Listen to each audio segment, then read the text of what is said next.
前几天与朋友聊天，谈到了一些关于鸡的做法，其中提到了川菜中的椒麻鸡的时候，我朋友竟然一脸茫然。要晓得，我朋友也算是半个厨子的吃货。今天呢，我们就把这道椒麻鸡分享给大家。美其名曰响应政府号召，光盘行动不浪费的原则，实则兜里面没得秘密了。我们今天只用了半只鸡来做这道菜，另外半只鸡来做一个花椒鸡。想看花椒鸡的，点关注和联络。处理干净的鸡先放到一边备用。起锅准备一口汤锅，锅中加入适量清水，投入葱段、姜片，开大火烧至沸腾，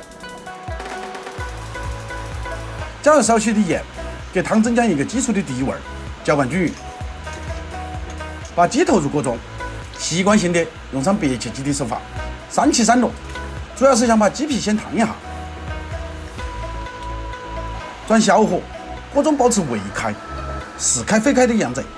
如果鸡肉没有完全浸到水里面，就找个东西把它压到去，使整个鸡都泡在水里面，煮10分钟，再关火泡20分钟。利用这个时间做个椒麻汁，小葱一把切成葱花，再找一把去籽干青花椒，有鲜花椒的也可以用鲜花椒。先用刀背啊，把它捶一下。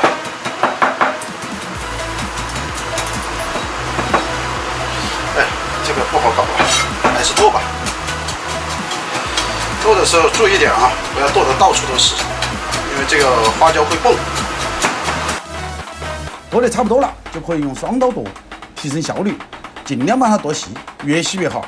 剁好了就装入小碗中。盐、味精、少许胡椒粉，来点白糖，来点姜面，少许的鸡汁儿，花椒油，煮鸡的原汤，一起搅拌均匀，这就是椒麻汁。准备点冰块，家里面的小丫头有点调皮，把冰块上沾了些和弄过果汁的盐水，问题不大哈。取出煮好的鸡肉，泡入冰水中，这也是借鉴别切鸡的做法，使鸡皮口感更加爽滑。鸡皮吹干了就可以盖刀，摘成大小合适的小块。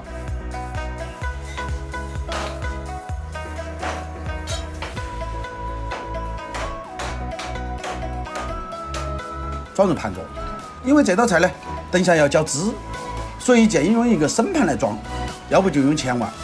把调好的椒麻汁浇在鸡身上，美味即成。椒麻味儿是川菜中独有的味型，葱香中带着青花椒强烈的麻味儿，让人口水直流。